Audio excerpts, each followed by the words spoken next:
আসসালামু আলাইকুম প্রিয় ভাইয়া ও আপুরা। এই ভিডিওতে আমরা ষষ্ঠ শ্রেণীর বাংলা প্রথম পত্র চারুপাঠ বইয়ের ৬৭ পৃষ্ঠার মধ্যে যে সুখ একটা কবিতা আছে, ওই কবিতার অনুশীলনীর প্রশ্নের সমাধানগুলো নিয়ে আলোচনা করব। আমাদের আগের ভিডিওটিতে সানি কমেন্ট করেছে, অনেক সুন্দর হয়েছে, থ্যাংক ইউ সানি। তোমরা প্রথমে এই যে কবিতাটা সেটা ভালোভাবে পড়ে নিবে। এটা পড়ার আগে তোমরা এখানে যে শব্দের অর্থগুলো আছে সেটা ভালোভাবে দেখে নিবে, তাহলে এই শব্দগুলো কী অর্থে কবিতায় ব্যবহৃত হয়েছে সেটা বুঝতে পারবে। আবার এখান থেকে বহু নির্বাচনীতে এবং ক নম্বরেও প্রশ্ন আসে, সেগুলোর জন্য তোমরা এগুলো একটু ভালোভাবে পড়ে নিবে। এরপর তোমরা পাঠ পরিচিতিটা একটু ভালোভাবে দেখে নেবে। এটা হলো কবিতার মূল ভাব। এটা পড়লে তোমরা বুঝতে পারবে এই সুখ কবিতাটা আসলে কি নিয়ে লেখা। এরপর এখান থেকে কবি পরিচিতিটাও একটু ভালোভাবে পড়বে, কারণ এখান থেকেও তোমাকে বহু নির্বাচনী এবং ক নম্বরে প্রশ্ন দিতে পারে কবি সম্পর্কে। এরপর তোমরা চলে যাবে অনুশীলনী অংশে। এই অনুশীলনীর প্রথম কোয়েশ্চেনটা হলো কে সুখ লাভ করবে, এটার অ্যান্সার হলো ক, যে উপকার করবে। এরপর ২ নং কোয়েশ্চেনটা হলো মনের কষ্ট বৃদ্ধি পায়, এটার অ্যান্সার হলো ক, ১ ও ২ অর্থাৎ এই দুইটা।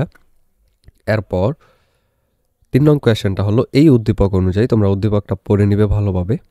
অনুচ্ছেদটির ভাবের সঙ্গে কোন কবিতার ভাবগত মিল রয়েছে, এটার অ্যান্সার খ, সুখ।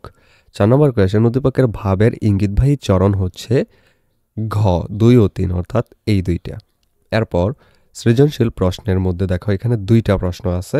১ নং প্রশ্নের ক হলো অবনী শব্দের অর্থ কি, এর অ্যান্সার হলো অবনী শব্দের অর্থ পৃথিবী বা ধরা। এরপর খ নং কোয়েশ্চেন সংসারকে সমর অঙ্গন বলা হয়েছে কেন, এর অ্যান্সারটা হলো জীবনে সফলতা অর্জনের জন্য অনেক সংগ্রাম ও সংকট মোকাবিলা করতে হয় বলে সংসারকে সমরঙ্গন বলা হয়েছে।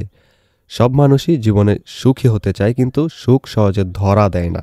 এর জন্য নানা সংকট মোকাবিলা করতে হয়। অনেক দুঃখ যন্ত্রণা সহ্য করে সংকট মোকাবিলা করে জীবন সংগ্রামে সফলতার মাধ্যমেই সুখ অর্জিত হয়। এ কারণে এই সংসারকে সমরঙ্গন বলা হয়েছে। এরপর গ নং কোয়েশ্চেন হলো উদ্দীপকের জামিল সুখ কবিতায় বর্ণিত সুখী হবার কোন প্রক্রিয়াটি অনুসরণ করেছে ব্যাখ্যা করো, এবং ঘ আলিমের সুখ প্রকৃত সুখ নয়, সুখ কবিতার আলোকে মন্তব্যটি বিশ্লেষণ করো।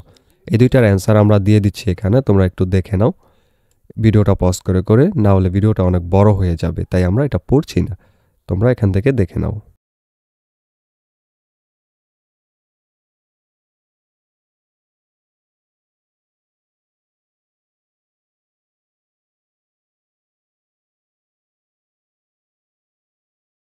ভিডিওর এই পর্যায়ে তোমাদেরকে একটা আপডেট জানিয়ে রাখি, তোমাদের নিশ্চয়ই এক এক বিষয়ের প্রাইভেট পড়ার জন্য এক এক স্যারের কাছে দৌড়াদৌড়ি করতে হয়। এতে করে অনেক সময় এবং অনেক টাকাও খরচ হয়। কেমন হতো যদি একই জায়গায় সবগুলো সাবজেক্টের প্রাইভেট পড়তে পারতে, আর টাকাও লাগতো অনেক কম। সেই কথা ভেবেই তোমাদের জন্য 10 মিনিট স্কুল একটি অনলাইন কোর্স লঞ্চ করেছে, যেখানে খুব অল্প খরচে গোছানোভাবে সকল বিষয়ের উপর ক্লাসগুলো নেওয়া হবে। ডেসক্রিপশনে লিঙ্ক দেওয়া আছে, সেই লিঙ্কে ক্লিক করে বিস্তারিত জেনে যদি কোর্সটি ভালো লাগে তাহলে আজই ভর্তি হয়ে যাও সেই কোর্সে। এবার চলো ভিডিওতে ফিরে যাক।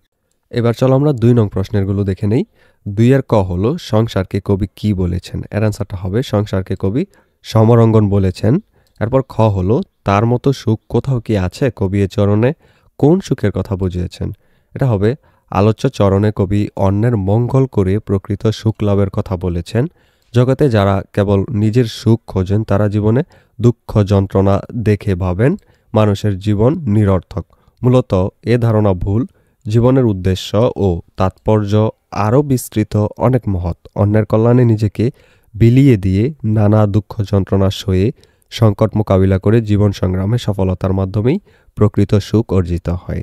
এরপর গ নং কোয়েশ্চেন অরিমার হতাশার মধ্যে সুখ কবিতার যে দিকটি প্রকাশ পেয়েছে তার বর্ণনা দাও, এবং এরপর ঘ নং কোয়েশ্চেন হলো শারমিনের চিন্তা ভাবনা কবির যাও বীর বেশে কর গিয়া রণ এ চরণের ভাবকেই যেন ধারণ করেছে, মন্তব্যটি বিশ্লেষণ করো। এই দুইটার উত্তর আমরা দিয়ে দিচ্ছি, তোমরা উত্তরগুলো ভিডিওটা পজ করে করে দেখে নাও। এখান থেকে উত্তর শুরু।